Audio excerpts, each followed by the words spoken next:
Luiz Edson Fachin, lhe agradeço a possibilidade de estar aqui com a gente para conversar. Eu queria começar lhe fazendo uma pergunta. O senhor, durante o processo de sabatina, de aprovação do seu nome, o senhor conseguiu algo que é difícil, até mesmo para um candidato a ministro do Supremo. O senhor reuniu políticos adversários aqui no Paraná, todos lá em Brasília, apoiando o seu nome. Como é que o senhor viu essa situação? É um prazer estar aqui. E, de fato, eu fui honrado com o apoio decisivo de expressivas lideranças do Paraná que atuaram de uma maneira uníssona, muito mais, no meu modo de ver, em função da causa, que era uma causa paranista, uma causa que uniu a comunidade jurídica, mas também a sociedade, lideranças do empresariado, dos trabalhadores, lideranças religiosas, enfim, todos de há muito tempo estavam, por assim dizer, focalizados nesta causa, que era um lugar importante para o Paraná se fazer presente. Acho que o nome veio em segundo lugar, a causa veio em primeiro lugar, e foi isso que uniu as grandes lideranças do Paraná e, felizmente, obtivemos nessa caminhada um resultado positivo. Qual é o significado para um Estado ter um representante no Supremo? A rigor, o Supremo não é exatamente o Tribunal da Federação, como é, por exemplo, o Superior Tribunal de Justiça, onde, felizmente, temos já 2 paranaenses com assento. Quem sabe teremos mais paranaenses no STJ. O Supremo, a seu turno, é o Tribunal Constitucional do país, cuja origem, do ponto de vista do Estado e da região, não é exatamente um critério determinante. Nada obstante, o Paraná sempre teve essa aspiração muito legítima e, para tanto, em diversas gerações, expoentes da comunidade jurídica poderiam ter sido chamados a esse desafio e, finalmente, digamos que a constelação dos astros contemporâneos fez com que, nesse momento, o resultado positivo fosse alcançado. E isto valoriza muito o Estado. Dá um lugar de destaque não à pessoa, porque, como se diz, o músico importa menos do que a música. Dá um destaque muito grande para os interesses do Paraná, para os legítimos interesses de um Estado que merece estar com um lugar de destaque na federação. Ainda falando do processo de aprovação do seu nome, o senhor mesmo se referiu na época a um processo muito duro, muito rigoroso, talvez nos tempos recentes aí, o mais rigoroso que houve.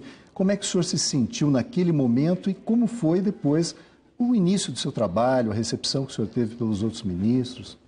O processo, no meu modo de ver, foi como devia ter sido e como devem os processos de indicação, sabatina e escolhas de ministros supremos serem de fato realizados. Aliás, eu já havia escrito antes, não sabia, evidentemente, que seria eu destinatário daquele rigor que eu mesmo sustentava como professor e advogado. E, de fato, o Senado se desincumbiu e, de uma maneira exemplar nas suas funções, eu pessoalmente me senti gratificado, me senti destinatário de uma atenção ímpar dos senadores e uma participação extraordinária, inclusive pelas redes sociais. Evidentemente, com opiniões as mais distintas, mas isso importa pouco. O que importa é que as pessoas se motivaram a participar dessa travessia, que é uma travessia importante na vida dos magistrados, que é sair da invisibilidade. Hoje o aplicador da lei presta contas à sociedade, presta contas à realidade. E por isso o processo em si foi gratificante. E o começo do trabalho é um desafio. Um desafio de colocar em prática os compromissos aos quais me manifestei durante essa sabatina, os compromissos morais de enfrentar questões, inclusive colocando de lado algumas convicções pessoais acadêmicas, mas colocando acima de tudo a Constituição. E quando cheguei ao gabinete, disse aos funcionários que lá encontrei que eu havia demorado nesse processo para chegar, mas também não tenho pressa de sair. E vou usar a Constituição como uma bíblia para iluminar essa caminhada. Ministro, o país vive uma crise econômica e está aprovado pelo Senado, está nas mãos da presidente Dilma, o reajuste do judiciário, que varia entre pouco mais de 50% até quase 80%, 78,56%. Então, diante desse momento de crise que o país vive, como é que o senhor encara esse reajuste?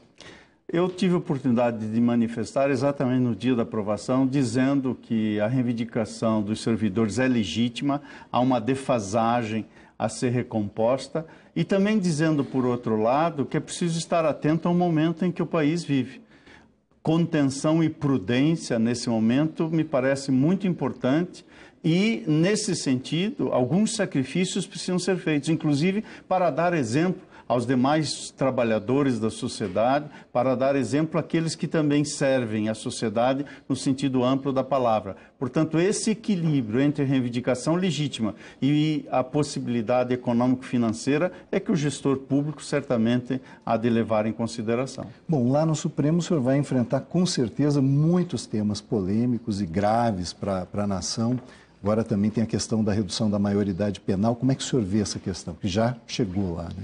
De fato, há muitas matérias que, tendo em vista até mesmo o momento político que o país vive, mas, nada obstante, isso também não é incomum que integrantes do Poder Legislativo, digamos assim, atravessem a rua para bater nas portas do Supremo Tribunal Federal.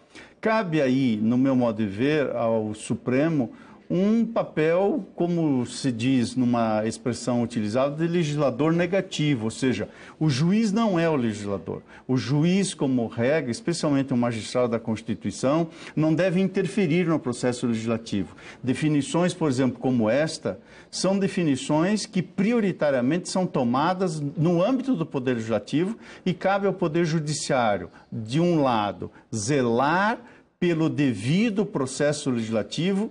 É claro, se houve, hipoteticamente, porque obviamente não examinei a matéria e também não poderia adiantar nenhum ponto de vista, quer por não ter examinado, quer porque isto poderá ser objeto de julgamento. Mas, em tese, a obediência do devido processo legislativo é um imperativo constitucional. Se não foi obedecido, o Supremo poderá legitimamente intervir. Se foi, o mais é uma definição do Poder Legislativo que cabe respeitar. Agora, como cidadão, por curiosidade, como jurista também, o senhor é contra ou a favor da redução da maioridade penal? Eu tive a oportunidade de responder a essa questão durante a sabatina e dizer ao senador que, em primeiro lugar, sem fugir da resposta, é preciso tentar evitar essa redução plebiscitária que às vezes a gente faz em questões complexas como essa de marcar um X. Não há dúvida que hoje um adolescente com 16 anos completos tem uma percepção integral da vida, pelo grau de informação. E não há dúvida que a sociedade, e todos nós, de uma maneira legítima, nos voltamos contra determinados atos que podem ser qualificados até mesmo como hediondos, no sentido de atentarem contra a vida e assim por diante. Portanto, deste lado, há essa constatação. Também há, todavia, a constatação de que determinar o aprisionamento como se adulto já fosse, não vai necessariamente pela realidade que nós observamos hoje nos estabelecimentos prisionais, contribuir para uma ressocialização ou socialização desse adolescente. Portanto, se de um lado nós precisamos efetivamente de mais escolas do que de prisões, por outro lado também não é possível deixar de perceber como legítima a reação que o Legislativo teve de dar uma resposta. Eu diria, como cidadão, que certamente procuraria sempre mais pensar na educação e na preparação dos jovens do que no aprisionamento. Essa seria a regra, mas evidentemente que há exceções e essas exceções também não podem deixar de serem focalizadas, até porque cabe, especialmente ao juiz, colocar limite. Numa sociedade sem limite, não há liberdade. Ministro Luiz Edson Fachin, muito obrigado pela sua presença aqui no Paraná TV. A gente deseja sucesso para o senhor lá em Brasília. Muito obrigado.